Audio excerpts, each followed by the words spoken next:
Welcome back to episode 30 of the Grit Code Podcast, a place where we decode the steps to success on and off the field. I'm 11-year NFL veteran, three-time Pro Bowler Donte Whitner, alongside Bay Area TV and radio analyst Mr. Rod Brooks. And today we're going to switch it up, folks.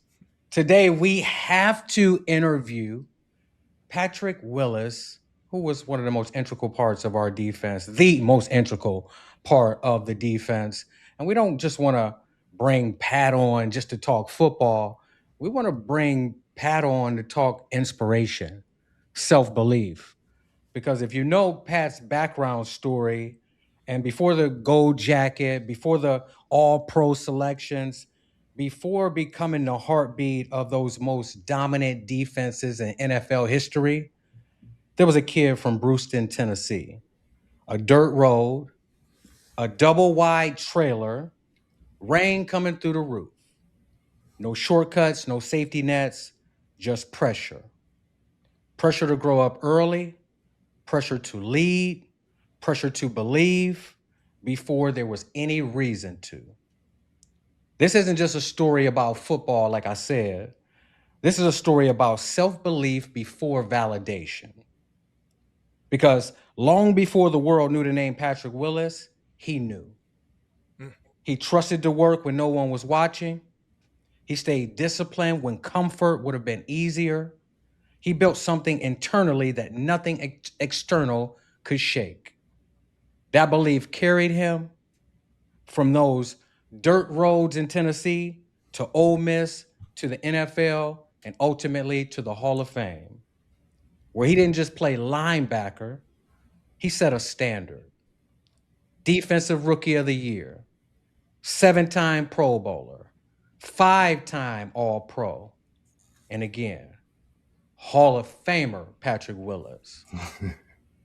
Before the accolades, Pat, before the NFL, before anybody knew your name, take us back to that dirt path and that double wide trailer. What was those early days like? And for people out there, this segment is got it out the mud. And when we talk about you, shit, that's literally and figuratively. Take us back to those days in Brewston, Tennessee, Pat. Yeah, well, first I want to say, man, they say that pressure makes diamonds and or build diamonds or however you want to say it. It's something of that phrase. And I always felt that we were all special and that we were all diamonds. And my life, when I look back on it now, I can see that it was doing just that. It was building something unique, and it was formed from a lot of obstacles. But let me give you a little bit of context. So I'm from a small town in Tennessee, right between Memphis and Nashville. Um, Population of my county, it takes 7 towns to make up one county, and my town happens to be the smaller of the towns. And growing up, in Brewston, well, Brewston is where I went to school at, which was eight miles outside of where I grew up at. And where I grew up at was a little town called Smyrna. Now, some people would get Smyrna confused with the Smyrna right outside of Nashville, but this right here is actually the Smyrna right in Carroll County, but it's on the outskirts. And we kind of grew up what we call Smyrna Hill, where you have it was kind of like a village. And growing up, we kind of had our motto was it takes a village to raise these kids. So my grandmother lived on top of a hill above us. My uncle lived, catty corner over to the left. One of my other uncles lived, across the way. But in the South, all the families kind of grew up real close to each other. But yeah, it was like a village. And so growing up and this was, I was born in 1985. And so the early 1990s, I remember growing up well, yeah, about 1990, I was around 5 years old. So I remember running at those times, it was gravel roads. Then we didn't have concrete yet. And I remember when about 5 years later, about 95 is when they started to put in asphalt. Well, not asphalt, but like the concrete roads that were like the rough gravel. You couldn't rollerblade on them. I remember trying to rollerblade on them because that's when Mighty Ducks and all them was out. And I remember thinking, man, if we can get to the rollerblades, we can rollerblade on it. But I noticed when when we tried to rollerblade, we couldn't. It was horrible trying to do that. So we ended up having to go to the park. But I'm saying to say it was like the old. It was on the outskirts. It was like the old part of town. And I just remember growing up with all my cousins, and we just grew up. Man, we grew up playing outside, running in the woods. Town was about 8 miles away, so it wasn't like we could be in town. So we spent most of our time just playing in the front yard, the backyards, running in the woods, being creative, wherever there was Chasing space. raccoons. Yeah, hunting, fishing. So me growing up, I grew up hunting and fishing, and fishing was probably my most favorite thing to do because I just remember, it was something about I don't know what it was about fishing with my uncle, but it was something about every time I saw water, I always wanted to put a fishing pole in it. Or I was always curious, like, man, I wonder if Moby Dick's in there. I wonder You still how like that to big. this day, Pat. Pat's still like So that to this day. But yeah, Pat, yeah, talking about your living conditions, like yeah. when I first heard your story, it was years ago. Hmm. I heard it, but I didn't really pay too much attention to it. Hmm. Once you're removed from the game, you start to know some people on deeper levels. And I hear the story now. It's like, holy fuck. The way you grew up, it was almost like growing up in the 1940s and the 1950s. Yeah, Can you Dante, it talk really was. about the way that you had to use the restroom, not having running water, having Yeah, a leak in your roof, Pat, yeah, where, when it rained, the rain would literally pour inside the house. Can you talk about yeah. those living circumstances so that people out there can get a picture in their mind, everything you had to overcome so that they can understand how special your story really is? Yeah, it's man. Sometimes even when I try to explain it, I feel like I don't have the words, or I even feel like it gets so much that even I'm like, holy crap, it was divine. But to bring it in, growing up, I remember to about growing up. I'm the oldest. I'm the oldest of six, but at the time it was just four of us, and I remember, me being the oldest, and around about 5 years old, 4 or 5 years old, I remember my mom and my dad splitting. And when they split around 4 or 5 years old, we lived in a trailer growing up. And after they split, I remember my dad working real hard and he would always say, "But we gotta get another trailer so we can put it together and so we can, make it a little bigger." And when you did something like that, I guess I knew it as a duplex. You're taking two trailers and you merging them together. And I remember growing up in the trailer early on after my dad and my mom split. Two of my siblings with my mom, and me and my brother stayed with my dad. And for a while, things were what they were. A single dad, two sons, and my grandmother was kind of like my mother. Kind of like the mother figure for us. She was one that we'd always go and she would watch us and everything. But I noticed, after a while, if anybody, for everyone who grew up, in trailers, after a while, your trailers they start to run down a little bit. And where I grew up, with trees, being surrounded by, trees or forests, when it rained, it poured, and my driveway growing up, it was pretty much like a mud. You almost say it would.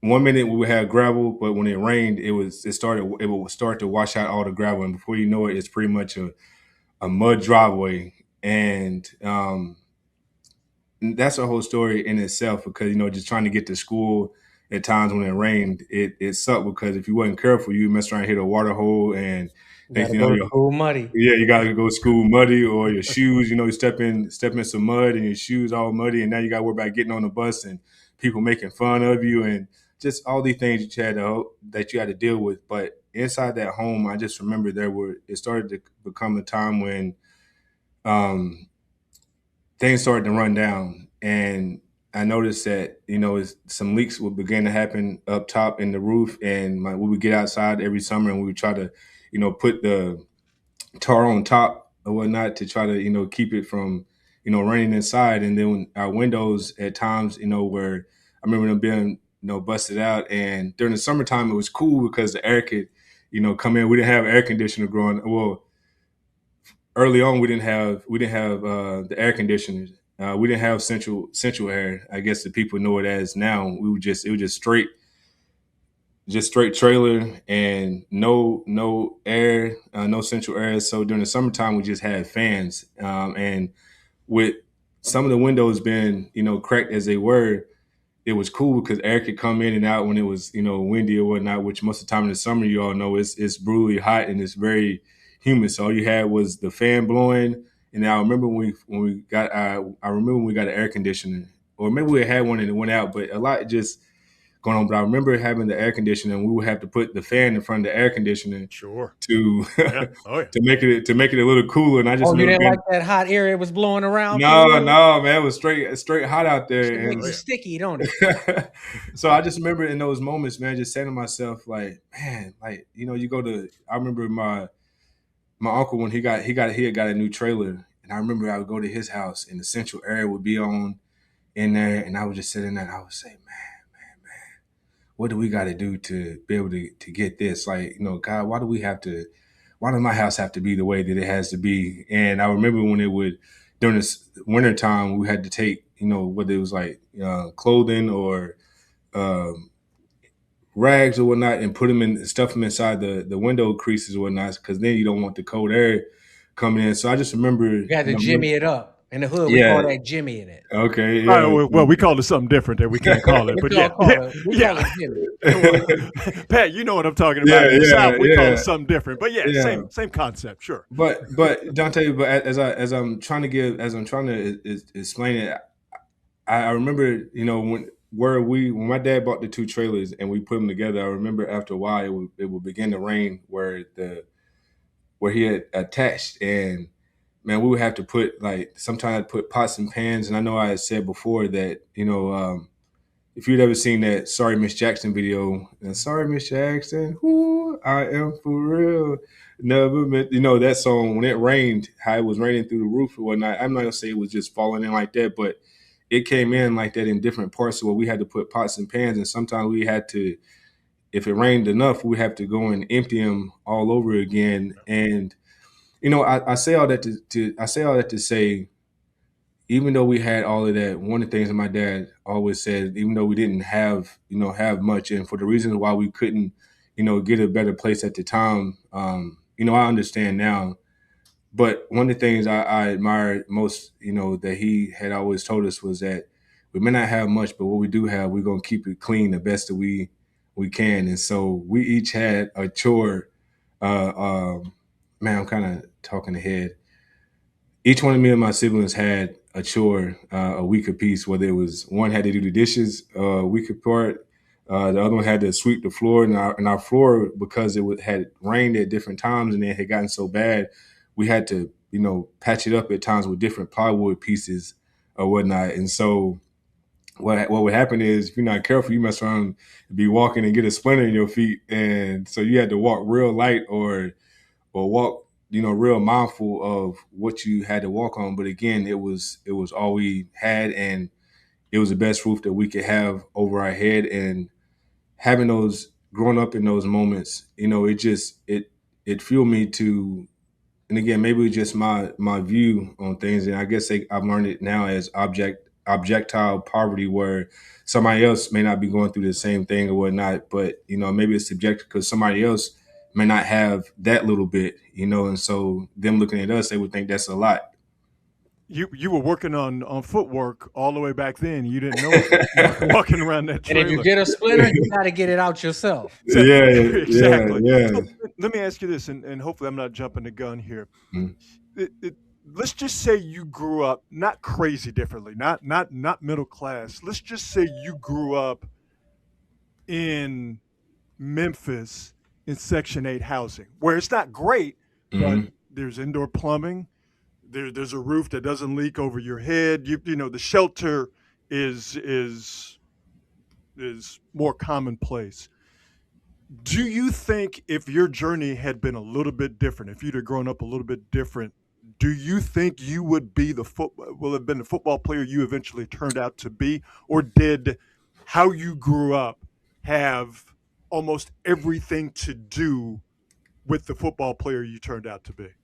Yeah, I know that's a tough question, Rod. I believe that in this case, perhaps I was predestined, meaning that in the Bible, or in the Bible somewhere it talks about seeds falling on different platforms, and I think that's what happened to me or whatnot. I happened to fall in the forest, growing out that way, and then someone like Dante, them they fell in the inner city or whatnot. Both tough environments in their own different way. But man, when I look at Dante, them sometimes I'm grateful I kind of grew up where I grew where I grew up, because I'm kind of like, wow, man, you guys, that was pretty intense. But yet, some of the things in my environment was testing, but just in different ways. And so, I can't really say. I just know that,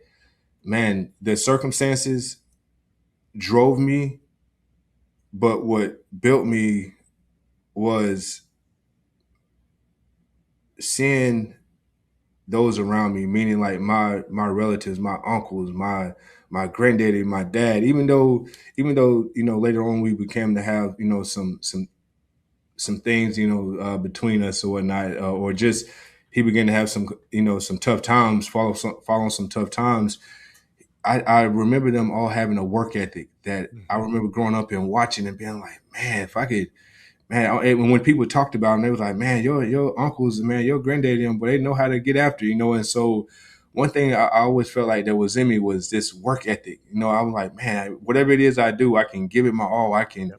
I can, when I'm finished, I want people to be able to say, like, man, that was a job well done. We want to call him back to come back and do more. And so I was that watching them have a work ethic like that. And then also what was interesting was when I grew up, most of my uncles were one of my youngest uncles. So my grandmother had 12 kids. So my dad is one of 12.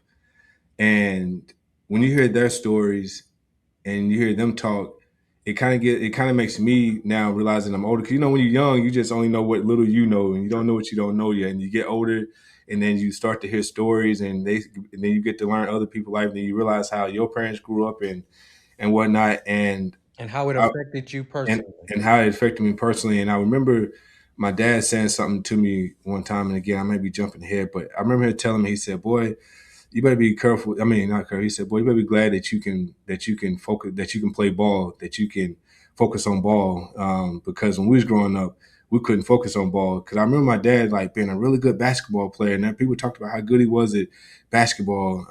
But then I'm like, man, Dave, why don't you keep going? Why don't you keep playing? But I didn't know that, man, there would be times in school where his dad would tell him like, y'all make sure y'all come home after school. Y'all not going to practice. We gotta go Got to work. We work. gotta go cut some wood, and because all my family was like loggers, growing up or whatnot, and so they had to go and work. So when he told me that, it really just made me. It really put a perspective on. I mean, it really made me lock in that much more. And when I would be down at the school, when I'm supposed to be at practice, I'm at practice. When I'm at practice, like, man, I'm Yep. I'm locked in. I'm doing all that I can. So just watching them have that work ethic, growing up with them, hearing my daddy tell me that, and then also too, we competed. I played against my uncle then. So growing up, my daddy them, they were all athletic, and I like to say that they was all athletic, and that's the thing. Looking at them, I feel like I was looking at superheroes. When I would watch them play basketball, I was still kind of young, but I used to every now and then my daddy would let me play with them. And I remember when I would play with him, my daddy would not take any less pity on me though that I was a little kid. He would get mad at me and everything. And I used to look like, man, I'm just a kid playing with y'all grown ups and whatnot. But I would see them going after it, and I would say to myself like, man, if they can do that and I'm their nephew, that mean they gotta be in me too. And so I used to think they was like, I would look at them and they was unique to me, whether it was them playing, whether it was them singing, whether it was them playing playing an instrument. Even so, before I even got into sports, I actually wanted to be a guitar bass player. I wanted to have a group because they had a singing group growing up called the Next Generation, and You wanted to be like the Supremes. yeah, they wanted to be like They had the the perm. Temptations. Yeah, yeah, they had the little.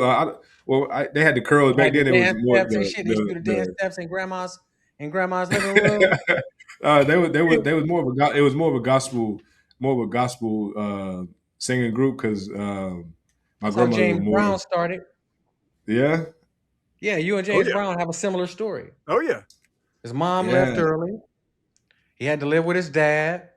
His dad was abusive. They took him down to the pimp. He lived with the woman pimp for a while. He mhm, he stole a suit, went to jail, and then the one of the pastor's friends or somebody got him out of prison. He started to sing in the church, and then he Yep. took off. yeah, So I say all of that to say that there's a correlation between with greatness. Like a lot of times we have to suffer early, and if you mhm, just fight through, you have the right guidance. There's some silver lining in every defeat. yeah, When I look at my own story, when I look at your story, I see all the same things. I see all the correlations. So yeah, I say all that to ask you because I thoroughly researched this shit. I found out shit about you I didn't know this week just doing research. And I remember you telling me that you had no formal training for football. mhm, That it was more so just like cutting logs. It mhm, was, you know, picking cotton, mhm, working mhm. in the field. How the fuck was that experience, Pat?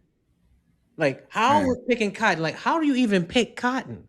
Yeah, so the picking cotton was not the old school picking cotton like my grandmother and them had to pick cotton. So during the summertime, my grandmother and my granddad and some of my aunties, if you didn't work at quote unquote the corporate town jobs or the corporate jobs or not, then you would kind of like you would just do kind of odd jobs, whether it was you know mowing grass, whether it was, going here and clean out the sawmill. You just done these little odd jobs. And one of the things that was going on back then was the chopping the weeds away from the cotton so that the cotton gins could come through and pick up the cotton.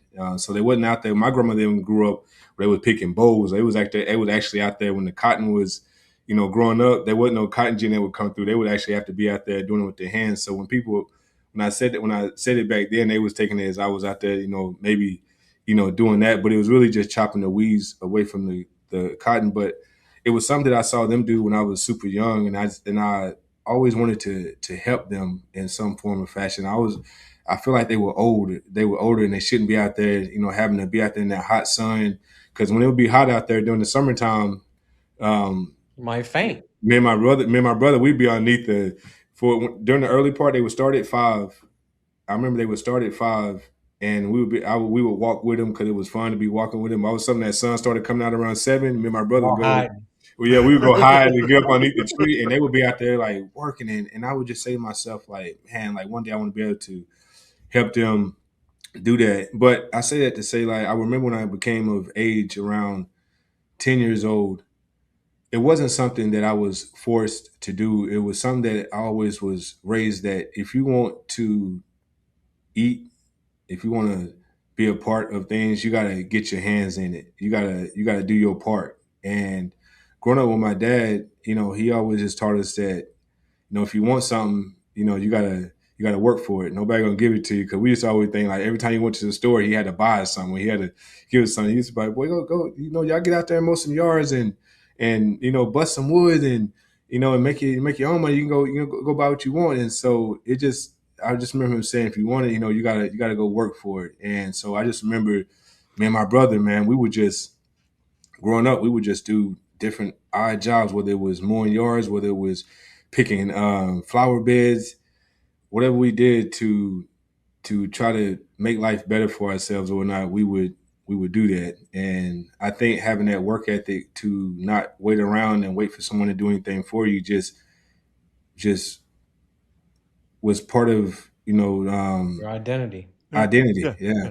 Yeah. Here's what I find interesting. And by the way, if you don't think we're gonna go back to you wanting to play bass guitar and be in the band, you're crazy. But a lot of people would come from where you came from, and their reaction would be, I want to get away from my circumstances. I don't want to do what my parents, my uncles, my cousins, and my grandparents have done. You clearly wanted something better and different for yourself, Mhm. but you wanted something better and different for yourself because you had it inside you. You wanted something better and different for yourself so things could be better and different for your family and for your people. But instead of running away from that intensive labor and that intensive way of growing up, you internalized it, saw the hard work and dedication of your family, internalized that, and that allowed you to become the football player you eventually became. I don't know if that was a conscious decision or if that's just the way the good Lord made Patrick Willis, but I find that to be fascinating that you didn't run away from where you came from. You used that to become who you eventually became. Yeah, I was, I appreciate that, Rod, and yeah, I for some when I was growing up, it was something about I wanted to be special. I felt like if I could be special, then I could solve like problems in the world. When I say special, I mean like just that person that you call, that person that That they you can can make, count on. yeah, Absolutely. that you Yeah. can count on. And I remember something vividly when I was growing up. I remember when I was telling you, I would always be competing with my uncles and them, and I would see them like dunk the basketball, and I would see them shoot shots and make shots and do things that I was like, man, like, why'd y'all not go on and like go into the NBA or go to, play in the NFL? Because when we played backyard football, to see them run, to see them throw, I just thought that was like super amazing. And I remember they would share certain things with me. And, one of my uncles would say, man, boss, like, I'm like, Uncle, I don't want to say the name, but I was like, oh, I heard you was so awesome in basketball when you was in high school. Like, how come you didn't go on to college and play basketball? And they would say, and this is from a few of them, they would say, man, boss, I really loved playing basketball and football, but I wasn't focused. I was out, doing other things. I was, chasing girls and getting into trouble. And so you don't do that though. You stay focused, and you can go beat something. And I just remember they would say, I remember they would say that to me, and I would say to myself, I was like, man, okay, so that means that as I grow, uh, I have to be mindful that I don't do too much now. That because I mean I realize that I like women too, that. So I just remember saying I use them as a measuring stick, to somehow guide my way when I was in those, as I knew that my time was coming. Because again, I always looked ahead and I'm like, well, if they there, then that means at some point in time I'm going to reach where they are. So maybe if I can pick up from some of the things they are talking about, then Yeah. I can use it to um, navigate. But I'm saying that to say also too that, man, it wasn't just my uncles and I had a cousin named Jonte, and this is what I'm about to say to kind of sum it up. I had a cousin named Jonte that was like my big brother. I was the oldest of my siblings, but Jonte was like a year and a month ahead of me. But his mom and my mom were sisters, but yet his he his he his mom's which is, man, it's a wild story. But he was my cousin, but first cousin. But he grew up with my grandmother's sister, and so we kind of just grew up together. And we always grew up like competing and like everything we did. It was always like we was competitive at it. And so what I realized was, man, I was not the fastest, I was not the biggest, I was not the strongest. I had cousins that were just amazing, amazing athletes, and I remember saying to myself, I was like, man, one of us got to make it. How come none of us are like, figuring it out? How come none of us have cracked the code on, making it to the, going on to college and making it to the NFL or the NBA? And so I just remember in everything that I did, I always carried them with me saying that like, man, I'm doing this Oh, for Pat, all of think us. it, no, no, Pat, break down what that is though. Mm. What prevented them from making it and allowed you to make it? There are certain Okay. things that happen that help you make it, decisions you made, and then there's certain things that they made, decisions they made that didn't allow them to make it. It's the same for where I come from. People Yeah. were faster than me, could jump higher, were more athletic, but they chose a different path. Like, so tell what that is. Like, what is that? What is that? And how did you avoid that? But then most people, Pat, most people, they say that they want these things, no matter where they come from. But when they're alone, they're trying to find a way to get a shortcut. They're Dante. trying to find a way to get away with shit that's not conducive to them being productive in whatever field they're pursuing. Okay. Hey, you know what, Dante? Right? And you said it in your Hall of Fame speech. You Mm. cannot cheat the grind, for the grind know what you have committed to it. Mm. You can't. So Hey, where I'm from, if I'm 14, 15 years old and we're constantly having Ted Ginn Sr. tell us these are the ways to make it to the National Football League. And if you deviate away from it, you're not going to make it. And you choose to make the decisions that he told you not to make. What are you choosing? You're choosing failure, no matter what age you are. You had the information, you didn't apply it. So I mhm. guarantee you, where you're from and your uncles and all of those people that had the athletic ability, there's a high school for you to go to. You got guys like Carl Malone that come from the goddamn woods and the sticks that listened and made it. Why can't they make it? So we all have a correlation. We all had that one determining factor in person that gave us the chance to nurture that talent, and you either choose it or you don't, which goes into my next question for you. Before we get on to like the proof of work and when you started playing football, there's a inflection point in a lot of our lives. For me, it was getting arrested and then realizing sitting there like, oh shit, I probably made a big fucking mistake. I could have blown everything. Mhm. For Navarro was a situation. For Deshaun Goldson, for you, it was dealing with abuse in the home and then going to the your what's the family you move with? The Yeah, the families my foster foster went. family. I feel like that was the inflection point in your life that allowed you to nurture your ability and your like athletic talents. How important was that phase for you? So for me, I had this vision when I was in the sixth grade of just like everybody, just like a lot of kids when we were young, we want to become. If you like sports, you eventually say, "Man, I want to be like them," like the the ones that are ahead of you. So it was high school when I was in elementary. I remember my high school being so like they was good. In '89, I remember we would watch these. In '89, they won the championship, and I remember in the first grade, so it was like around 1991. We would they would on Fridays, we had movie days sometimes, and I remember they would put on the highlight tape, and I would watch it, and I would say, "Wow, like look at them, man! They Like look like the Friday guys." Night Lights? Yeah, I'm like, wow, they look like the guys you see on TV, like the NFL guys, but yet they were the high school team that won the championship from my school. And I remember in first grade saying like, man, one day I'm gonna do that. When I get in high school, I'm gonna win a championship. Now I never forget the closer I got to high school, the more anxious I started getting because I was like, man, I remember when I was young, am I gonna be able to make it happen? Am I gonna be able to do it? But like most, I was inspired. I wanted to become a professional athlete. One, because I really love playing sports, and then two, I had heard that, man, if you can become a professional athlete, like they will pay you really well for it. And And you I'm feel like, like that was your only way out, which was, right? yeah, because growing up during school, man, school was very tough to me. I remember in the second grade, I remember coming home and asking my dad to help me with my homework, and he looked at me and he said, "Boy, I don't know how to do that." And I said to myself, I was like, "What you mean? You're a grown, you're an adult. You don't know how to do this kid Most work?" people in But trouble when they father and their parents tell them that. Most yeah, people in trouble forever, Pat. and I remember in that moment saying to myself like, "Oh crap."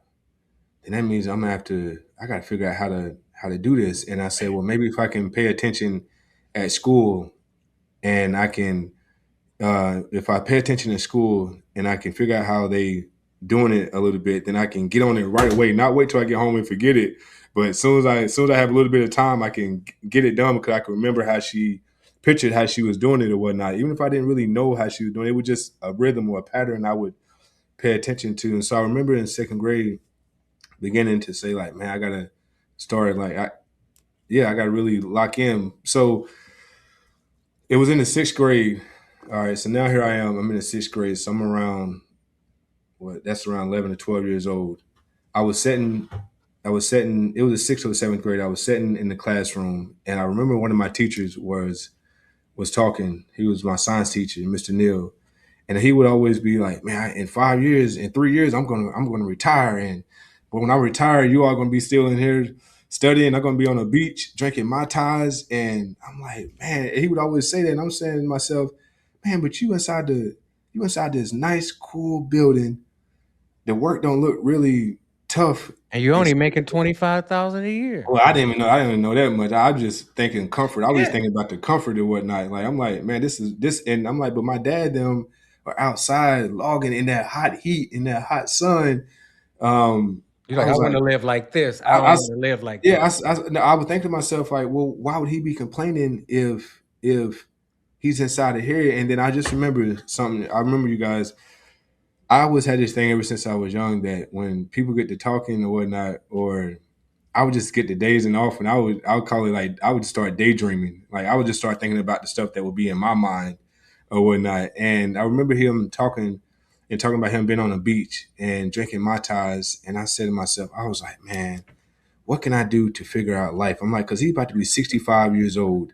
And I said, I remember my granddaddy being around 75 and working. I remember how tired. I remember just seeing him come home and be tired. And I said, and I see my dad them come home every day, beat up. He would just lay on the couch and just knock out. And then there was if we could get him, most of the time we would try to get him to come out and play with us or not play basketball with us in the front yard, and he would do it sometime. But most of the time he just wanted to get to the house and just rest. And I said, I remember I'm sitting in that desk, and I said, man, you know what?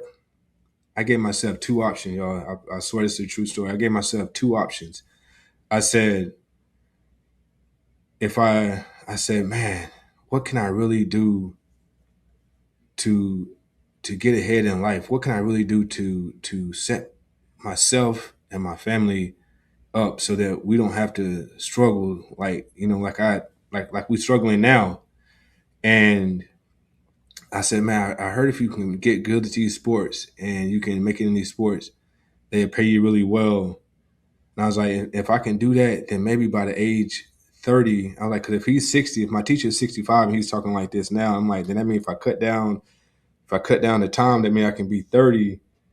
If I can become a professional athlete, I was factoring all these things, and I said, you know what, I'm finna do this. I'm gonna give it. I'm finna today.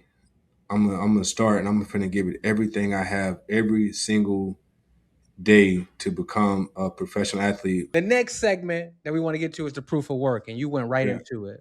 yeah. Basketball, football, baseball. We Hmm. understand where your motivation came from, but you took that motivation, you performed, and you became the first player in Tennessee history to be nominated for Mr. Football and Mr. Basketball, I believe. No, just Oh Mr. no, Football Mr. Football for on offense and defense. for Class 1A.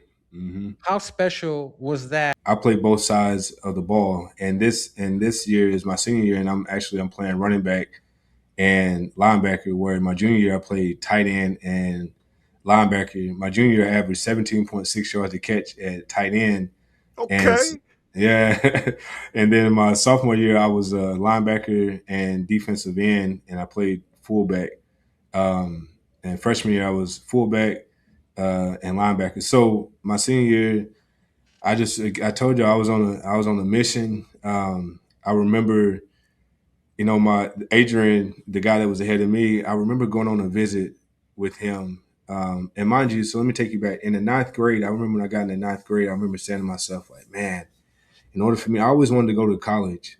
I always thought, like, man, because I always heard that if you go to college, that means you're going to be successful in life, or that it gives you a great chance. But back in those times, from coming from where I'm coming, a little small town, it was if you can get in college, you're going to be successful. You didn't know anything like other than that, other than just you're going to have to go to work. So if you can go to college, maybe you can, make something in your life. And not saying that people who went the other route wasn't. It was just I heard that A lot academics of them didn't. was supposed to be the way out. Yeah. So I'm thinking like, man, I know that my dad can't pay for me to go to school or whatnot. So I thought for the longest time, you guys, that I was going to have to go the Army route. I thought by the time I got to be a senior that I would have to go ROTC, and that's how I would get a scholarship to get in school, and then that's how I would try to figure out how to play sports, through that route. But I always wanted to be a professional athlete. But even though I wanted to be a professional athlete, I also wanted to be, man, I wanted to be everything else. I wanted to be a nerd. I wanted to be a scientist. I wanted to, a lawyer. I grew up a big Matlock fan. You're I like, wanted to be shit, just get me out of here. I wanted to be an I want to FBI do agent. whatever it Yeah, takes. hey, whatever it Get takes. the fuck up out of here. Donte, I mean, man, I did. I wanted to be whatever it took. And so by the time my senior year got in or whatnot, I was like, Out there man, running like a dog with his tongue out. yeah, I was like, and plus I was, You know how hard it is to play both sides of the ball. I played both sides of the ball in high school, and like 70% of the time, you tired than a motherfucker. You can't even really give full effort. Yeah, I So when I was. looked up the film and you running that ball like that, I'm like, Pat wanted to get the fuck out of Brewston, Tennessee. Hey, because again, it wasn't just about me. It was also about all those who came before me. Because again, there were guys who came before me that like had tremendous athletic ability, and I always wondered like why they didn't. But I said, well, man, maybe it's up to me, and so. Yeah, I was just out there like thinking to myself, like I'm carrying this all. Like it ain't just it's bigger than me. So Pat, I need to hear more about offensive Pat because you can't just he drop ran all the that. same way. I didn't have like no. So I didn't have a wiggle. I just had he was going straight ahead. We only had. I think we had about 6 offensive plays. We had the sweep, the toss sweep. We had the ISO, and we had the 46 and 45 counter. And I just remember I was the one where if I could get a step on you, like you wasn't going to catch me because I had like a stride. And I only got caught one time. In all the years I only got caught one time my senior year, and that's because I was just being lazy. And I was like, man, he not gonna catch me or whatnot, and let him tackle me. But other than that, that was just that one time. But I love that you play running back like you played middle linebacker. Yeah, point A, point B. Let's get there. That's it. That's exactly how it was. And really, it started. And really, Donte, what had happened was my 8th grade year. It started my 8th grade year.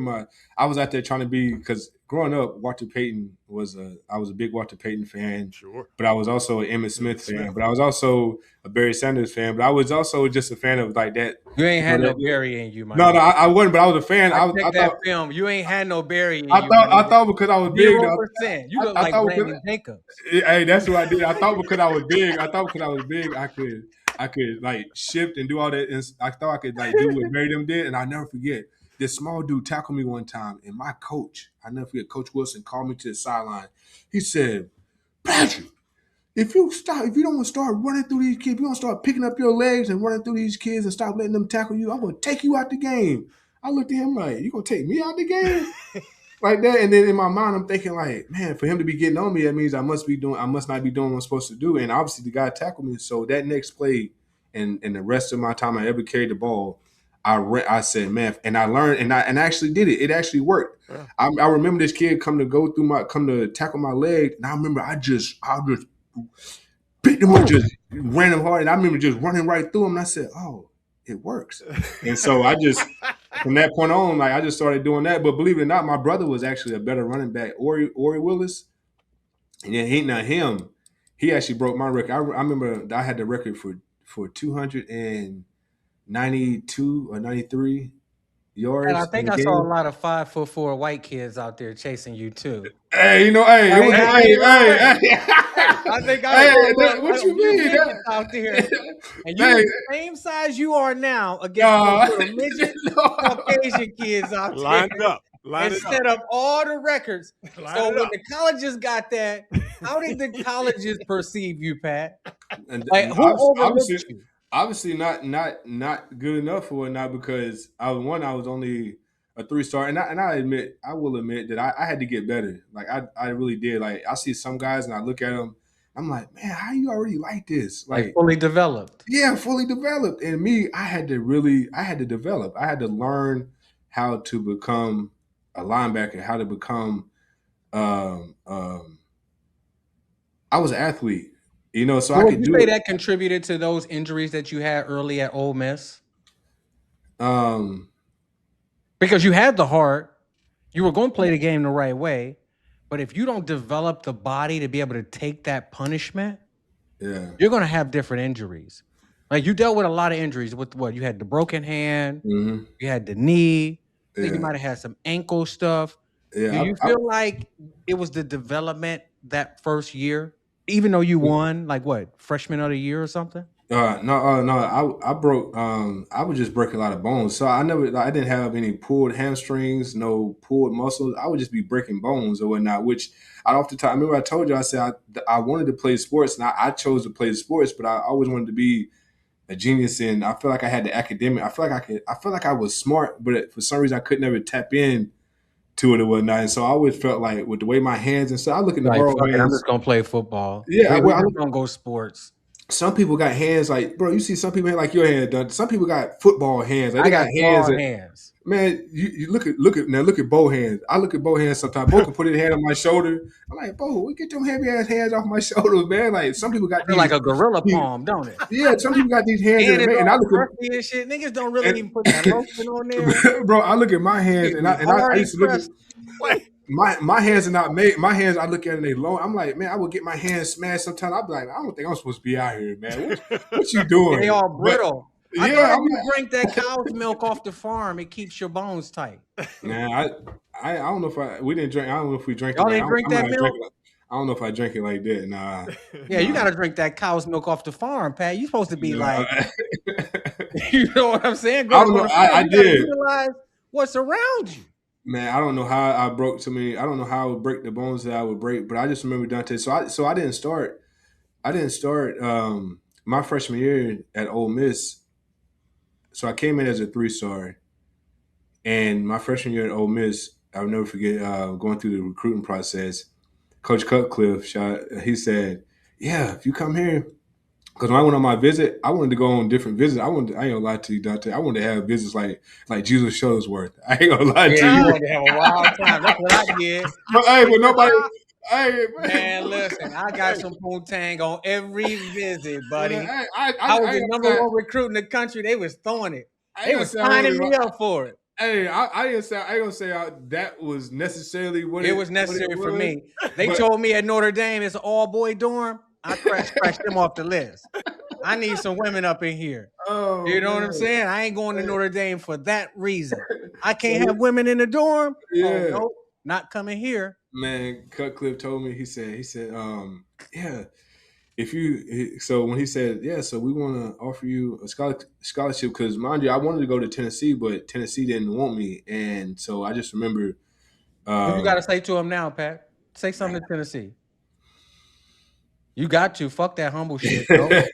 Fuck that. hey, Was I let you know, Fomer there? Fomer was there. yeah, he was there, yeah, Yeah. yeah, He recruited me too. but did he? Yeah, Yeah, they were I big about turned that. them down. They They were wasn't big good about enough. going to getting guys out of other states. They love going to getting guys out of Florida and Yeah, they did. California. But I say all to say, Dante, when I look back on it now, I look back on the track. You know how they say that I say if it was up to me, I would have went to Tennessee and I would have just been another number.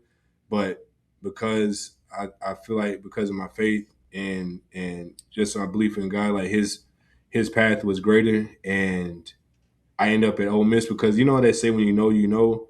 I had went on 3 unofficial visits to Tennessee, and I remember just trying to convince myself, like, man, I know I have to be because they say that in order to go to the league, you got to go to like Tennessee is a school you can go to. Even if you don't play, they might see you on draft day or whatnot. And I'm like, it's a local town. I mean, it's in my state.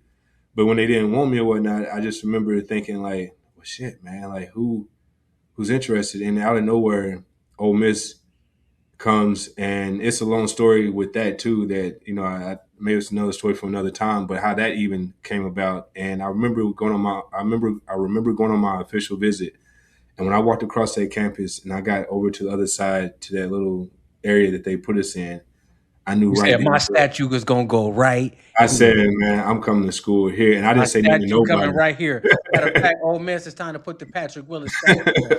Yeah, No, absolutely. man. Hey, what was it like being away from home that first time, or was that even an Oh issue? man, I ain't gonna lie to you. I was so excited. Like I was excited I was so excited. I still remember the day that I went up to my grandmother's when I was going to go to. 'Cause I went to summer school early. Went to that. We go in June, Mm-hmm. and I never forget. But the week before I was going off to Ole Miss. I drove up to my grandmother, and my grandmother was still on top of the hill, but she was outside on the front porch. In the South, the old people, they always be on that front porch Oh yeah. doing something. Where they got them a glass of water, just out there rocking and sweating, Fried mosquito. or Mhm. or peeling, or hashing beans, or she always had something, doing something from the Just garden. watching the world go by. Yeah, just watching. Yeah, waiting to one of the grandbabies might stop by or whatnot. And I just happened to be the grandbaby to stop by that day, and so I stopped by, and I'm all out of breath because I'm super excited because she's like my mother. She was the one that was there for me. Like she's the woman that I know had always been there for me, and so for the first time, I'm not going to be just down the road, or just a little ways away.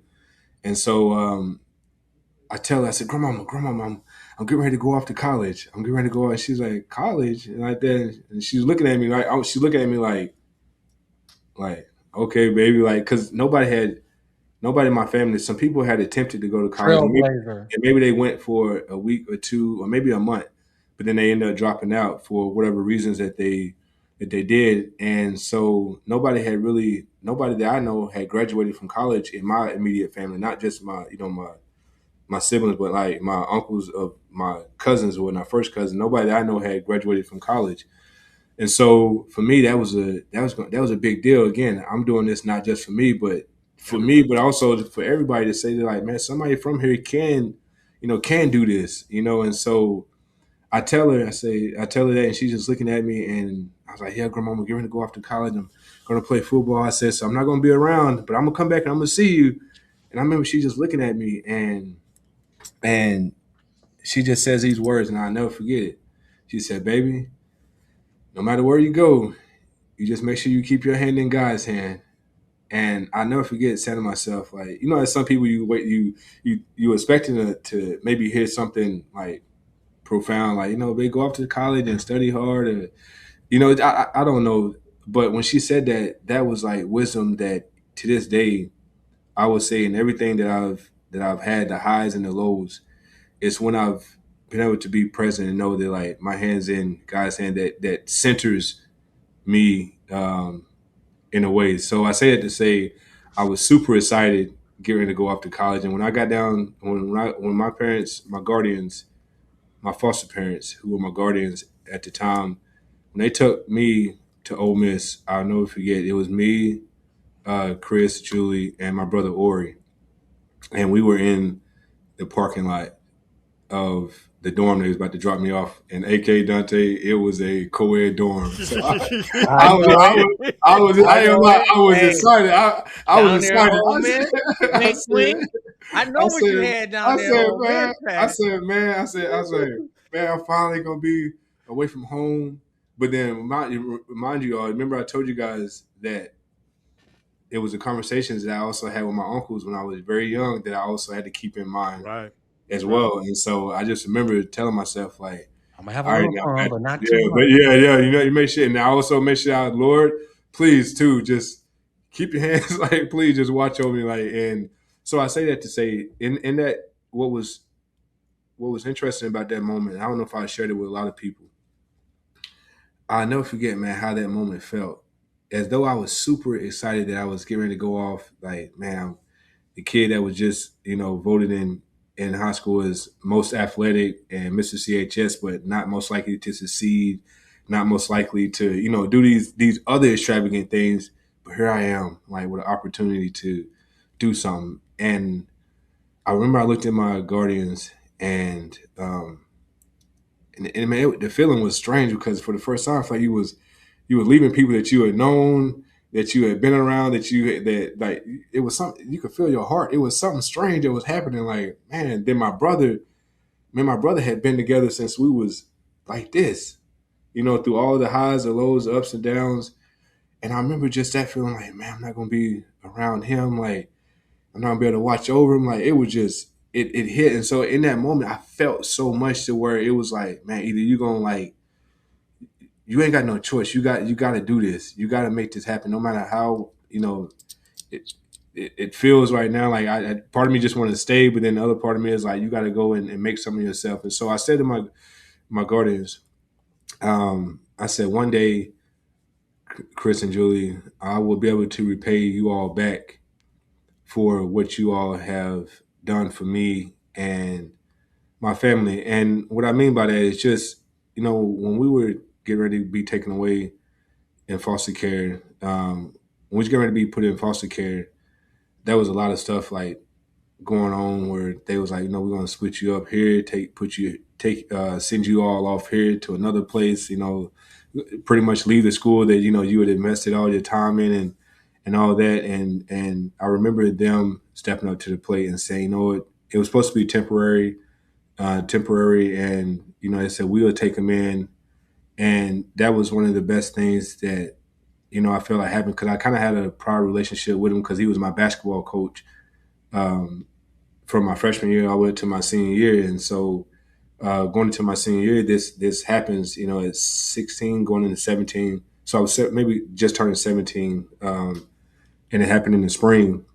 And so, anyways, I told them, I said, I'm going to repay you all back one day for what y'all meant to me. And I never forget my Chris saying, he said, you don't have to pay us back a dime. The way you can pay us back is to get your education and be a good kid, be a good student. And I remember saying, like, you know what, I can do that.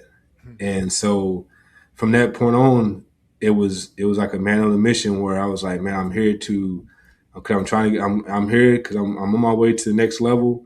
And I'm also going to make sure that I get my education while I'm here, because one day the game is going to end, and I want to be able to make sure that, I have something that I can, hold on to open up other doors. If it's true that getting your academics or getting your education is vital, then I'm going to have that too. So I'm going to have some weapons to, enter this thing if this football world don't work out for me or whatnot. So, yeah, I was a man on a mission. That's awesome. You go there, you ball out. I specifically remember one play from your career at Ole Miss. It looked like the sea was opening between the offensive line, and then you always wish I actually had a tackle like this. I got close with the Reggie Bush, but it was reverse. I wanted to get him front, face to face, low, but then have you on my shoulder and almost like throw you on Like the back of your power goddamn slam. head. Power slam, Pat. You had a perfect one. That's when I Yeah. first saw you burst on the scene, and then you went on to win the buckets and have a great career at Ole Miss, and then get drafted number 11 overall, which leads us into our next segment, the arrival.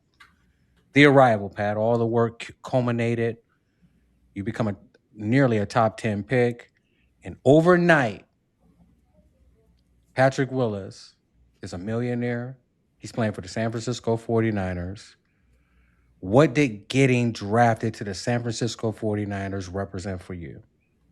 Man, getting drafted to the San Francisco 49ers, it was it was a dream and a vision come true.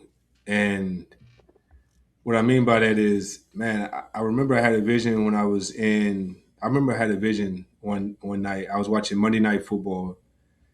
I was in my grandmother's living room floor, and I was sitting in my grandmother's living room floor watching Monday Night Football, and I had a moment as if I was running down the field making tackles, but it felt as if I was outside. Because growing up in the South, when I was young, lightning bugs used to be all over the place, and I used to be that young kid that would run through the lightning bugs, and I would say like, man, one day I'm going to be in the NFL. One day I'm going to be like Emmitt Smith. One day I would just be running through them with my imagination, like just saying I'm going to be all this, like all these things that I come now to learn in life that those are called affirmations, I suppose, or something of that nature. And I remember I'm watching TV and I saw myself running down the field on the kickoff. And because the same way the camera, because it was back in the early 90s, y'all know when Monday Night Football would come on. Well, this is probably mid 90s or late 90s. So But y'all know how big football was back then. That it's Monday Night Football. You know how they used to come on and man, everybody glued to the TV watching it. Everybody. And Monday night party. yeah, Monday Night Party. Hey, man, we got Al and Dan and so we're gonna get this thing started. I used to think that was like, whoa, that was like hearing the national anthem go off and whatnot. I'm like, That's how I used to feel about time. WWF wrestling. Hey, Dante, same thing. So when you talking about me slamming the guy in college or whatnot, that's what that reminded me of. Because I remember in the sixth grade watching. I remember growing up watching the early '90s, watching the WWE with Hulk Hogan, Ricky Dragon Steamboat, all them wrestlers. I was a big wrestler. I wanted to be a wrestler too growing up. I just Shawn wanted to, Michaels, Shawn Michaels, all of them. Heartbreak Kid, I Bret said, Hart, hey, you naming all of Undertaker. them.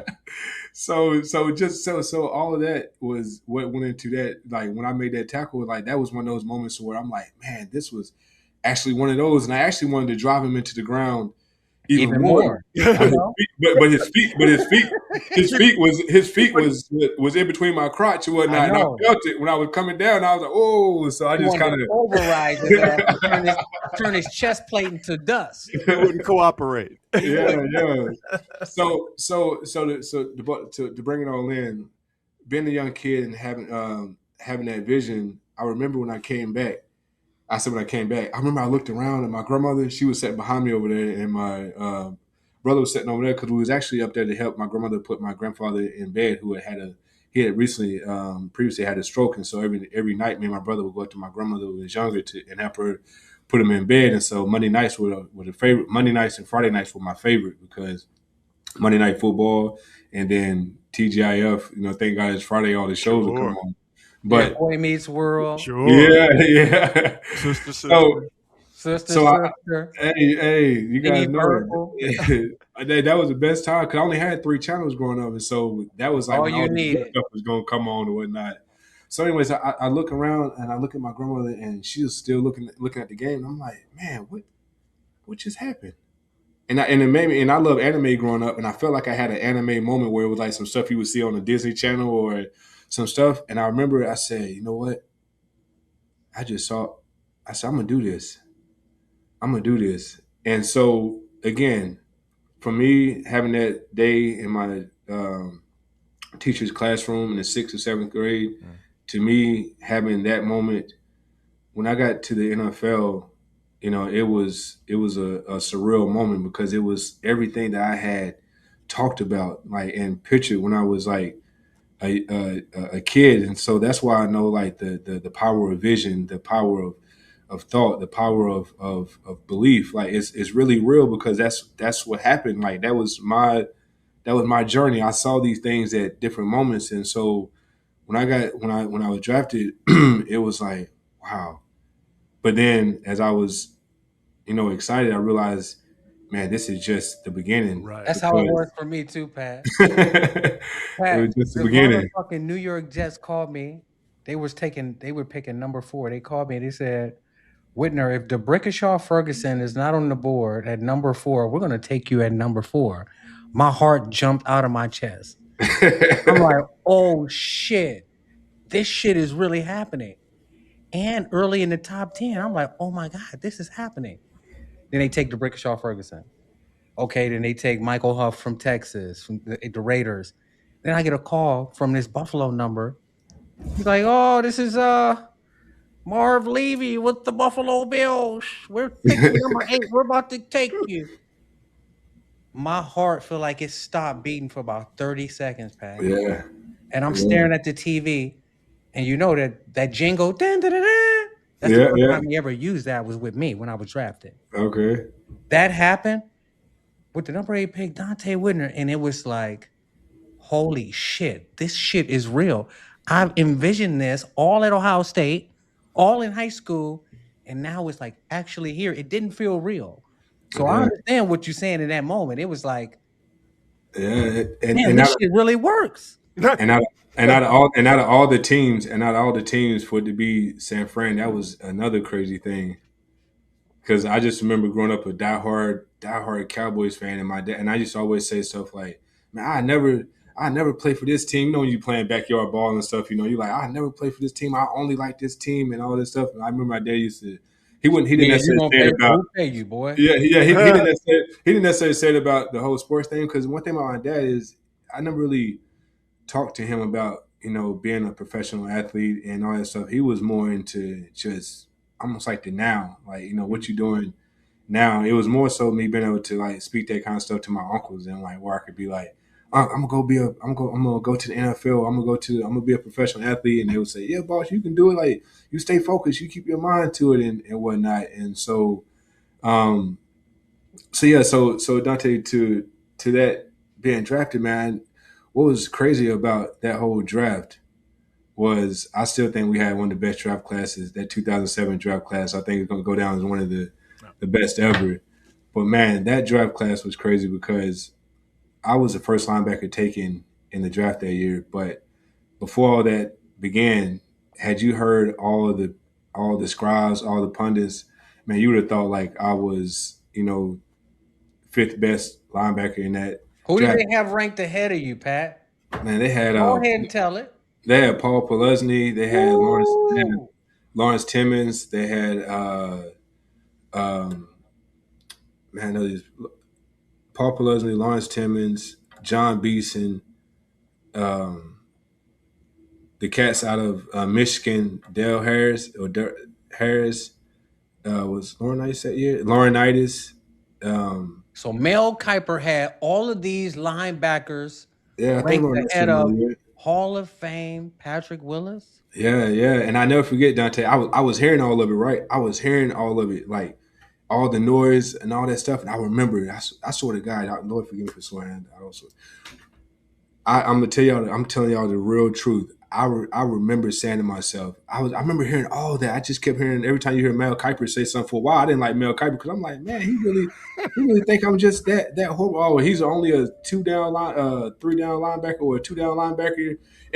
But granted, now when I look back, I understand. I only had like one or two interceptions in college or whatnot. So playing the pass wasn't necessarily my strong suit, but I always felt like, man, just if I learn what's going on and how I need to learn, like I'm gonna figure this out. And But it's I'm not saying, like they threw a lot in the SEC back then anyway, not yeah, like it yeah, is now. yeah, not like it is now. And so anyway, so I remember saying to myself, I said, man, these suckers they really talking this smack about me or whatnot. They really saying I'm like third or fourth best middle linebacker and that, I might, get taken in the second. Just all this stuff. And I said, wow, they really don't know me. They really don't know me. They might can measure my stats.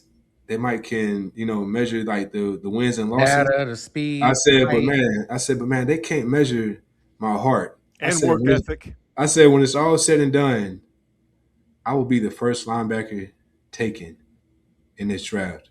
And Did it happen, Pat? Did it happen? it happened. I Who had the promise y'all. best career? Who had And the I best worked career? I worked so dadgum hard. Like when they said 80-20, I was like 90-10 or 95-5. After we had the combine, I remember a lot of guys, went their own ways and went back to wherever they was gonna go to. I went right back to API and I worked even harder as if I didn't even do anything at the combine. And Oh, when I say API now Arizona. yeah, out I in know why you Arizona, went back out there too. yeah, probably a little bit of both. But Old hey, town, old town. hey, Headquarters out what was north town. what was I going to go back to? Was I going to go back to Ole Miss or go back Hell to? no. I remember You made the right move. I remember my guardian dad told me when I told him that I was going to repay them back. I remember him told me he said, "Get your education, and be a good kid in school." And he said, "And please," he said, "whatever you do," he said, "Don't try to spend all your time worried about coming back like home." He was like, and I didn't understand at the time why he was saying what he was saying, but it totally made sense in the grand scheme of things of what I was trying to do, what I was trying to going back home outside of me just saying hi to my grandmother or seeing a couple family members and just give them a hug. There was no need for me to be back there, messing around or, fooling around. And so that was, one of the best advices that, he had gave to me as well. But yeah, Donte, man, so getting drafted to San Fran. But you burst on the scene, though, Pat. Let me Mhm, go ahead and mhm. take it. You burst on the scene. No, no, no. Fuck that. You threw a nuclear fucking bomb on the scene. You show up, Pro Bowl first year, rookie, defensive rookie of the year first year. Then you have 5 or 6 straight years of all pro and being in the Pro Bowl. Can you just speak to like what was that feeling like when you first realized like, oh shit, I'm that guy? From somebody that's been doubted pretty much all their lives, from high school, not being recruited, a 3-star, Mel Kiper, he's got all these other guys ranked ahead of you, Paul Posluszny, John Beeson, all these guys. Then you damn near crack the top 10. You're the first linebacker drafted. You burst on the scene. Now you have validation. You cannot tell me that you not like. You just told me that you didn't like Mel Kiper for a long time. Yeah. But You it was. can't tell me that bursting on the scene in a major way like that, you didn't have that moment like, aha, I told you so. Oh, I mean, maybe the moments of like, you know, like Because that I Pat told Willis you. wasn't that humble. Yeah, it was, but that's where you saw the work. The work in which you saw me grind was me being appreciative or whatnot. Because I know that if I'm not grinding like that, or if I'm not executing, then nobody pays attention, nobody cares or whatnot. So for me, it was all about what have you done for me today. So I really couldn't harp on what I had did yesterday or how good I had been to be where I am, because I always understood that like it was always like the next play or the next down, because that's all that really matters. Not resting on what you've done, but it's Did like, the all right, ladies show you what are appreciation you in gonna the do? streets? Um, Did they appreciate that? you know, I think it was more. You know, Hell yeah, they did, Pat. I don't know. Don't give See, me the Dante, answer. Did the ladies show you appreciation in the streets man, and in the sheets? my lifestyle was a little different than the guys who come from the high octane like programs or whatnot. For me, I feel like I was still like just, you know, kind of like just tapping in, just kind of figuring out. Man, I Because took advantage of all it, that appreciation. it was until I got Hey, that around some of the appreciation. other Let me guys. tell you, buddy. I took advantage of all that appreciation, and I appreciated the appreciation. I tell you that, man. But I 100%. Can I say this? I appreciated the appreciation. Hey, listen, man. Those are the perks that come with it. Don't think now we don't get them perks. Literally different strokes for different folks. Literally but and figuratively. So before we get to the current 49ers and around the league, there's 4 plays, Pat, that I want you to break down really quickly for us that people often talk about in your career. The first play is from 2008. Can you think back that far, Pat? yeah, I believe Matt so. Hasselback, that tipped pass that you took 85 yards for a touchdown, and you were Yes, running sir. like you did in high school, running like Brandon Jacobs, but somehow you made it to the end zone, Pat. Can you Yes. talk about that play, that 85-yard touchdown return? Yeah. So I remember we was playing Seattle 2008, and it was a nickel. It was a dime package. I want to say no, it was a nickel package because to carry on, it was either I want to say it was either a nickel package or it could have been base. I know It was Takeo like and a I, pass situation. yeah, we're both on the field. Past situation, I just remember dropping back, and for so many and for so long, whether it's college, whether it's high school, whether it's college, and or now being in the pros, I always said to myself, like, man, if I could ever just get my hand on a tip ball to where I'm running forward, I said, man, I'm gonna score me a touchdown. Like, 'cause I know I can. Like, I mean, I've ran touchdowns before. Like, you know, once you've been on the offensive side of the ball and you go on the defensive side, you always feel like, man, if I could just get that ball in my hand, I could do what I do, you know, on the offensive side. And I just remember when that ball tipped up and I saw it, the only thing in my mind was like, don't drop it. Don't drop it. Just come down with it. And as I came down with it, the next thing was just like as it was in high school, or anytime you get the ball in your hand, is the main objective is to score by any means necessary to score. And so I just felt it. I said, man, this is my time to show that like I got some speed too. Like, you know, I can do this thing. And so obviously, you know, a little bit of, you know, wiggle and a little bit of wiggle when I was able to hit the corner and come back up. And I never told anybody this.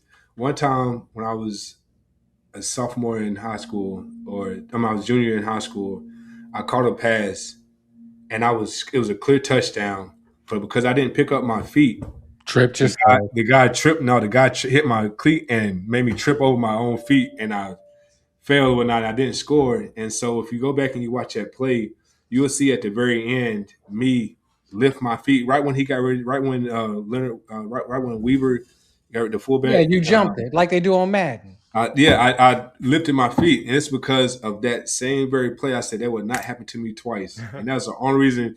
That's the only reason I was able to like him not be able to get me and trip me up on that play. And so yeah, that was one of those plays, Donte, where it was just something I had always envisioned and pictured myself like doing one of these days or whatnot. And I would think I missed some other ones along the way, but yeah, that one for sure goes up there. So you thought about that play from high school in the moment while you Yeah. were running back that touchdown in the pros. Yes, sir. Wow. That is like a Yeah. computer of muscle memory and knowledge. Wow. Like, oh, that shit ain't never gonna happen again. Go back to Man, 2009. The St. Louis Rams at the time. Remember Bowler tried to throw back across the field mm-hmm, and you mm-hmm. jumped in front? That was the easiest fucking pick six ever. Yeah, yeah. Can you talk about that one? Yeah, that was one of those. That was one of those plays that's a cardinal sin for a quarterback to always throw the ball back across the middle. And I just remember setting. And I'm more of a zone guy. I love being able to get in the zone and set up. I don't really like man all that much or whatnot. So on this particular play, I just remember sitting back in that zone and having my eye on him, and I'm thinking to myself, I was like, I know he's not about to throw this ball, and of course a little bit of pass rush, and he throws that ball back across the other side, and again, the only thing in my head is don't drop this Don't ball, drop it. It's too easy, right? yeah. And then it's another one, Pat. Like we've never had this conversation before, but I can tell you what your favorite type of tackle is right now without you telling me. It's like almost that F sneak to the flat, you hovering over the fullback where you can just unload on your guy. You had one versus Indianapolis. You uh, had one versus the New York Giants that we heard outside the stadium. And you had a check down hit on Ricky Williams. How is it is that your favorite type of hit from your career, Pat? yeah, I'd always say it's always about being the hammer, not the nail, and that kind of came from my sixth grade year, getting tired of the old heads, the older upperclassmen. I've been in sixth grade going against the eighth graders or whatnot, seventh to eighth grade. They would just Tee haul off off and on hit you. you all the time, whatnot. And by the last week of the season, I said enough of this. I said, man, we're gonna start going back after them. And I noticed when I started going back after them, They back down. like they started backing down. Then not only that, they started wanting me to be on that side and whatnot. Mhm. And so that's when I realized like be the hammer, not the nail. Pussy. But in those in those instances, Donte, where in those situations, I always had this thing where I learned early on that sometimes if you get there too early, you'll knock the ball out and you won't get credit for a tackle or nothing like that. So I always said, man, let them catch it, then you get you a tackle and you can knock them out. But really, it comes down to I'm like a heat seeking missile. I know that like I didn't have the quick twitch in in my big toes because I have like my big toes just they don't function like other people's big toes. But what I did know was I had this straight line of a like missile like ability to where when I lock in on you, I always say when I lock in on you, I'm gonna get you. And on top of that, I also Like that thing. understood Beep. yeah, I also understood myself that, and you have to know your weaknesses and know your strengths. And I knew I had endurance, but I also knew I had the speed. But I also knew that, like, man, if you stop on a dime, you might get me. So what I would do is most offensive guys think that they are going to outrun a linebacker. So what I would do is I would do like a cobra. I would play them slow. I would literally make them think. I would really literally let them think On they're going that to back hip. outrun me, and I would sit on that back hip and I would strike it like an alligator or whatnot. And reason why I rapped and I tackle the way that I do whatnot because one in the league, man, back then if you don't come with that if you don't rap, them boys will just run right up out of your tackle and Mhm. whatnot. And I say it to say I remember when I remember Donte, we was playing against Seattle and you know how we do the cover four where was it cover four? Yeah, cover four where they clear everybody out and then they swing them out in the flat and they get all the linebackers back there real far and now you Yeah. got to come down and make that one on Open one field with tackle. open field tackle. Man, I remember I remember that game. I had just I had broken my hand or whatnot, messing around with P Town. I had broke my hand or whatnot, and man, my hand, I could feel it, but I hadn't said anything yet on the sideline. I could feel my body shutting off because I had did this before in an Atlanta game and where my body was doing this. So we playing against Seattle and my body was shutting off. And I said, man, I cannot grab right now. And I never forget, they threw that ball to Marshawn, and I said, I shot out.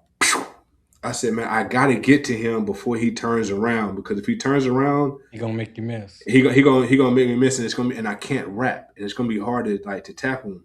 So man, I shot out. How about this sucker turn around and got squared as soon as I got there? Because I also understood this, that football is literally, it's about centimeters and inches, like in whether it's an interception, whether it's a Timing. pass deflection, it's timing.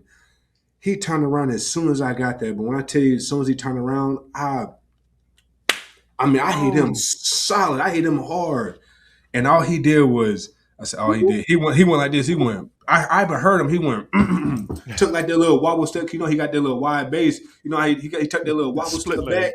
Yeah. And then went forward again. And I remember saying to myself, I said, God dang. I was like, man, I hit him with everything I had or not just then. And he just came back. But I said, had I been able to rap, I learned that when you hit big guys, when you hit them, it's a second in there in which whether you're going for the ball or you're going for the tackle, in which they get weak because they ain't really wanting to get hit. So they bracing for the hit. And so I learned as soon as you hit, it's almost like a timing thing. It's like, and whatever you're gonna do, whether you're getting the ball out, whether you're tackling, do it in that moment. So don't go in there timid or half-assing, because in that little bit that you wait would be the difference that they get on you. Let me get one. Do you remember what you did to Brad Smith against the Jets?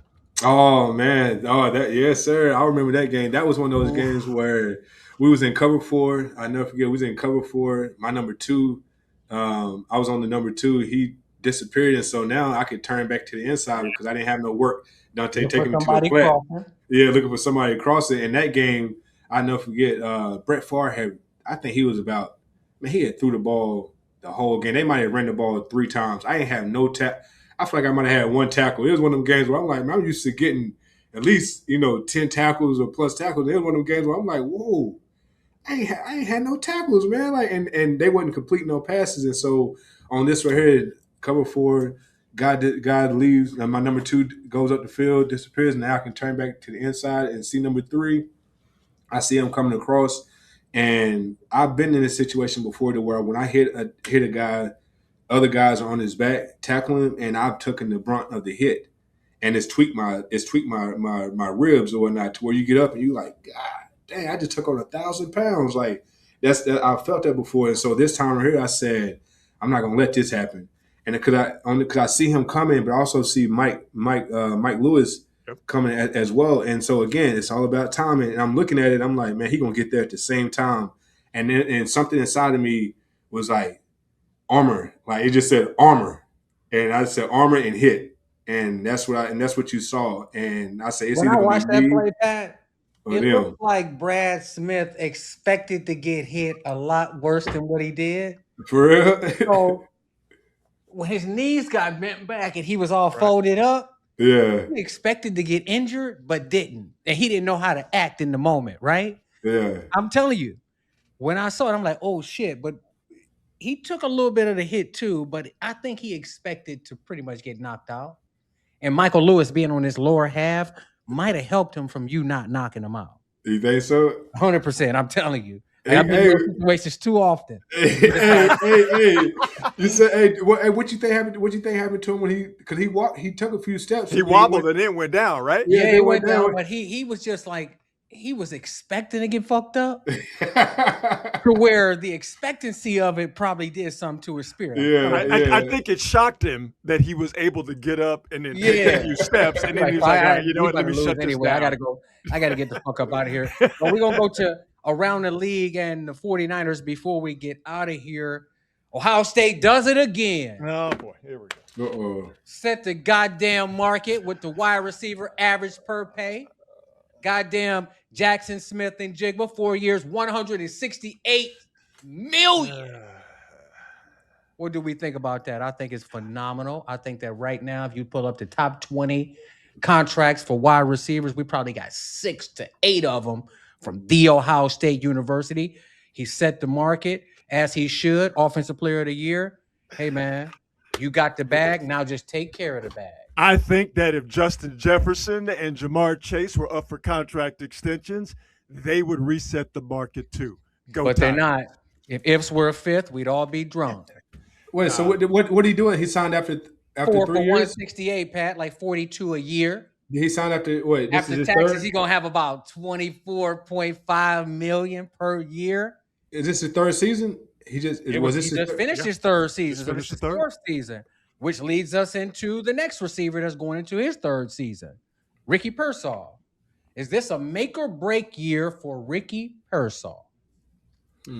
Yeah, I mean, it's just he's just got to stay healthy, and obviously the most tragic situation was one that he could do nothing about. But this year or this past season, the PCL was an issue. If Ricky Pearsall plays 16, 17 games, Ricky Pearsall is going to make an impact. Not to the impact of where he's going to get a Jackson Smith and Jigba contract, no.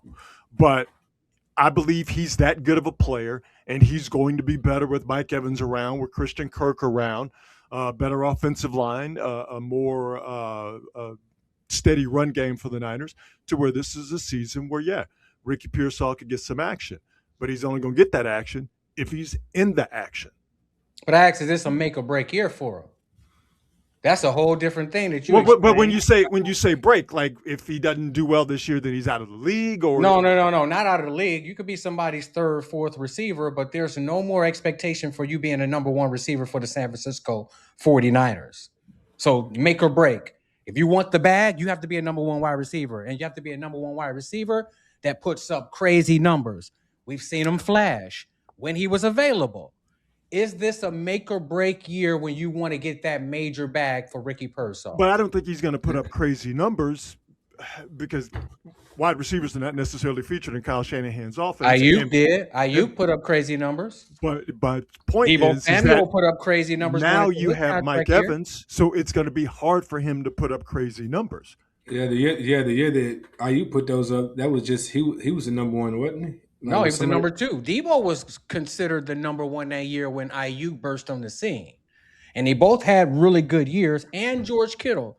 So there's many opportunities out there. So I'm going to ask it again. Is this a make or break year for Ricky Pearsall if he doesn't get on the field consistently? I think it's a big year for him, and I'm with Rod. I'm not gonna say make or break, but I think it's really important that he is available through and through. Yeah. The number one attribute for any professional athlete, NFL, NBA, hockey, baseball, is availability. Sure. And yeah, being shot while being robbed is not his responsibility, but it's still on your track record. Last year, coming into the season, healed up from the shot wound, PCL, knee injuries, ankle, inconsistency, and a lack of availability. That's year two. Now, we did see him flash. We did see his ability to separate. We did see him make plays, but we didn't see it when it counted. So now you go into year three. Jackson Smith and Jigba just finished year three. His trajectory said 800 first year, 1,100 second year, 1,700 in offensive player of the year, third year. I know we're not expecting that from Ricky Pearsall, but if Ricky Pearsall misses around 50% of the availability in the games this year, I can say that it's probably over for the perception of Ricky Pearsall developing into a number one wide receiver in Kyle Shanahan's offense. When you look through the track record through NFL history and you go through the first 2 years for any wide receivers drafted in the first round, odds of becoming an all-pro after year two is almost zero if you can't stay on the field for that third year. But if we're talking number one receivers, if we're just talking X's, right? We're just talking that one guy that just does. I think two things. I don't know if Ricky Pearsall was drafted to be that X guy even before Mike Evans got here, and definitely he's not going to be that guy this year because Mike Evans is here. What was Ricky Pearsall drafted to do? He wasn't drafted to be a number three in the slot. Was he supposed to be the number two to Brandon Ayuk? I mean, that seems like that was supposed to be the plan, right? Yeah. So now with no Brandon Ayuk, You're forced to go out and get Mike Evans, which is a short-term play. It's not long-term. It's maybe 1 or 2 years. Who's your number one receiver? Who was drafted the highest? Who's expected to be that number? I would say Ricky Pearsall. I The mean, year that Brandon Ayuk burst on the scene, the number one wide receiver was considered Deebo Samuel. yeah, but he was used as a running back too. It was used down the field as well, but in Kyle Shanahan's offense, it doesn't matter. As long as you're available, you get open and you can run after the catch. Yeah, Mhm. yeah. So I'm saying right now with Ricky Pearsall, we know that he has the talent, we know he has the ability, but he doesn't have the availability and he can't stay healthy. And I don't know if you can go and take a third year being the San Francisco 49ers, not having him out there dealing with more injuries, and then 100%. go into year 4 and say, 100%. Ricky Pearsall is our number one receiver. This is a make or break year for him. 100%. Yeah, yeah. I mean, when you put it like that, it goes back to what we've been saying, or what I was saying earlier, is that it's all about what have you done for me now, not Now, what you're gonna do in don't 2 matter. years, well, not what you've done like which not I don't say what you've done in the last 2 years. It's really what you show when you show up, and so that's why it's gonna be big for him.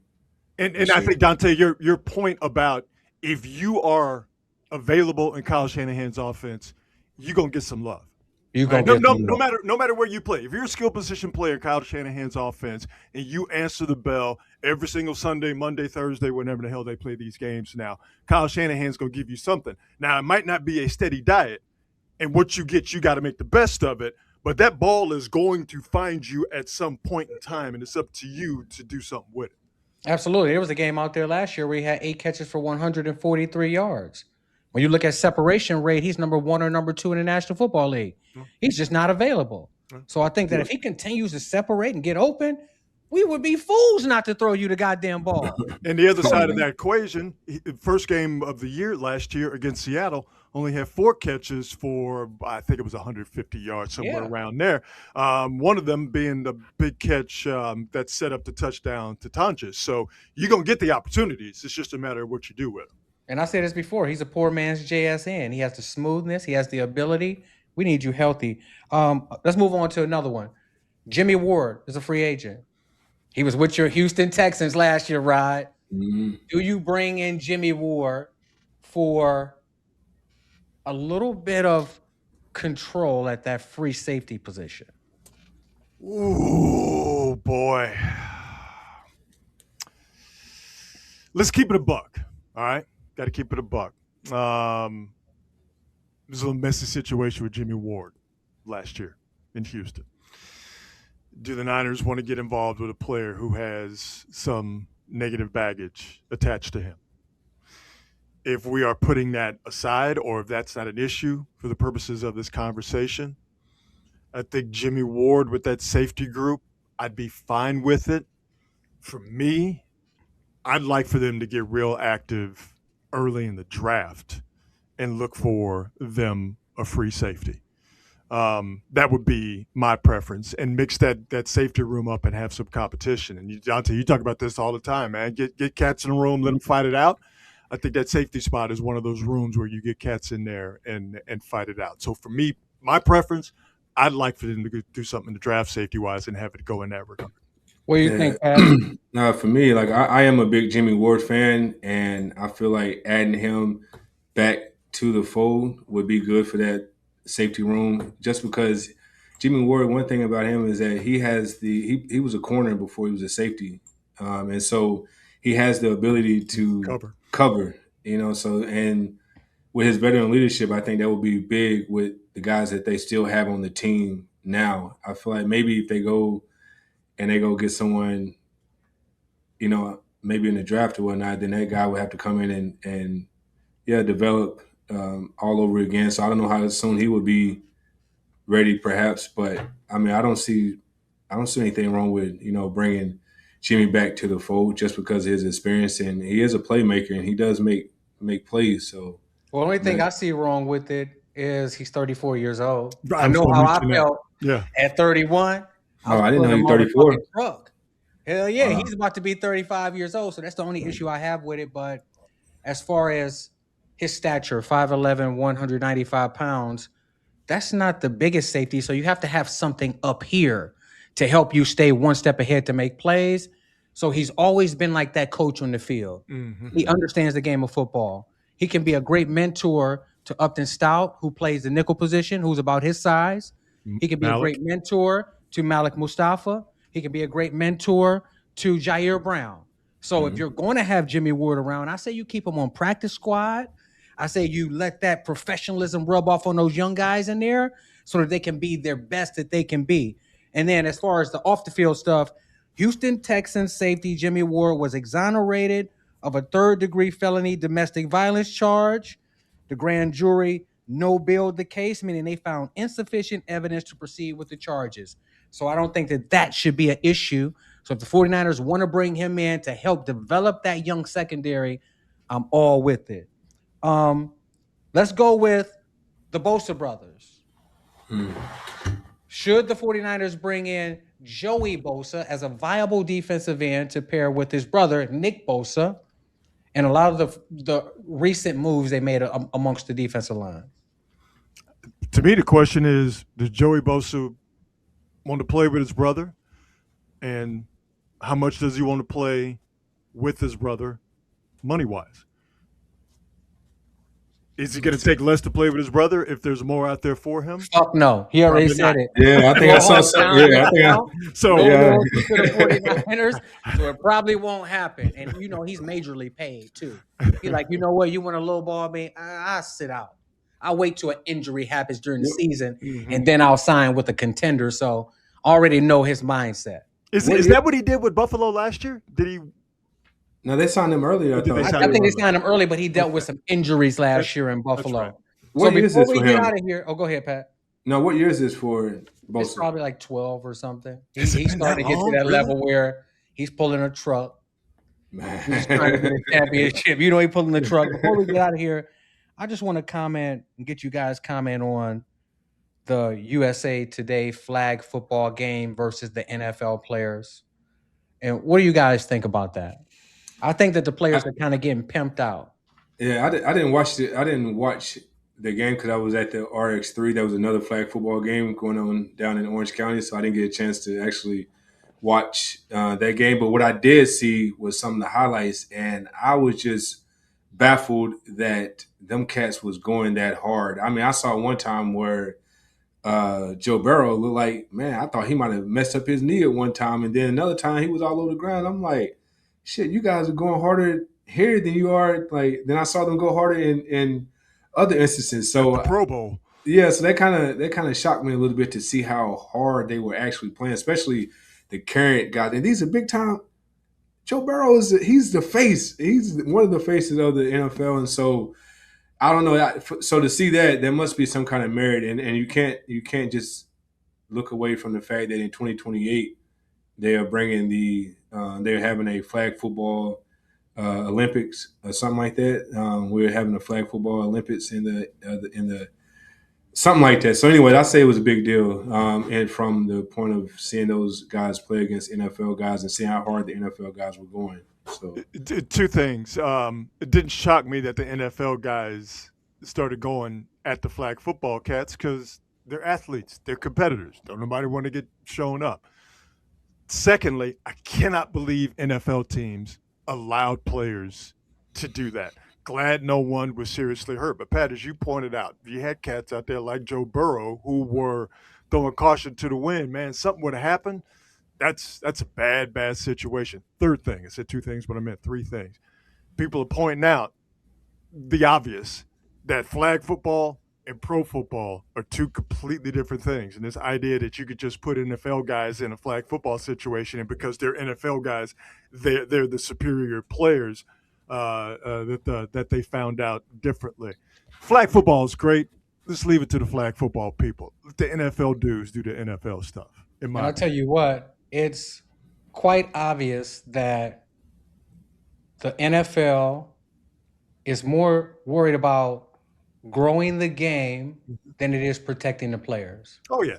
And then when you have flag football players, NFL players, you have content creators, you have Jake Paul, what are you really trying to do?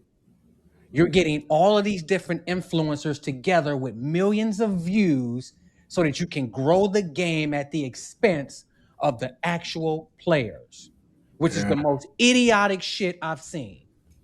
Flag football is not even like 7-on-7, Pat, that we did in practice.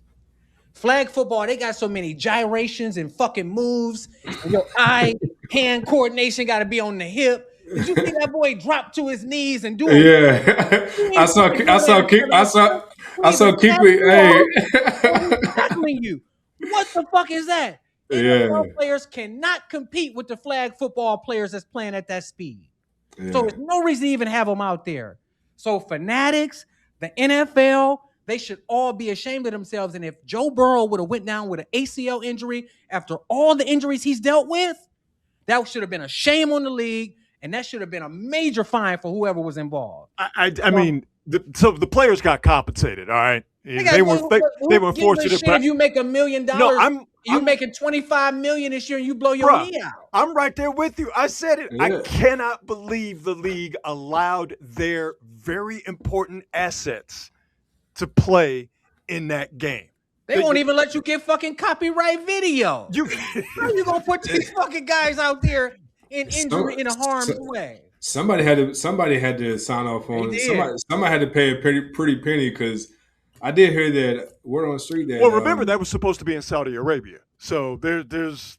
Oh yeah, it won't happen. We're going to get Iran into was gonna bomb geopolitical that. stuff, but there's a lot of money coming out of Saudi Arabia into American sports. So the NFL players were compensated handsomely for it. Still, Hey. I cannot believe that was allowed. Wasn't to worth by it. the league. Fellas, I will be honest with you guys. In 2015, when I was stepping away from the game, how my body was feeling, I remember saying to myself, I said, man, I think in a little while, this football game is going to be, I think the football world is going to be changing, because how the hell do they expect people to feel like how I'm feeling right now? How do they expect people to feel like this way and then They have don't give a shit. They'll get a new bulk of them in back. life? They don't give a shit. They get them younger and fresher. And you kick your ass to the curb, but You're that'll right. do it for us, man. That'll do it for episode 30. Can you guys believe we just did episode 30 It's already? dope, baby. Love it. Man. Episode 30 of the Grid Code And podcast. beyond. Make sure to subscribe, to like on Apple, Spotify, X, Instagram, and YouTube. And remember, from myself, Patrick, Rod Brooks, remember, it's not just a code, it's a way of life.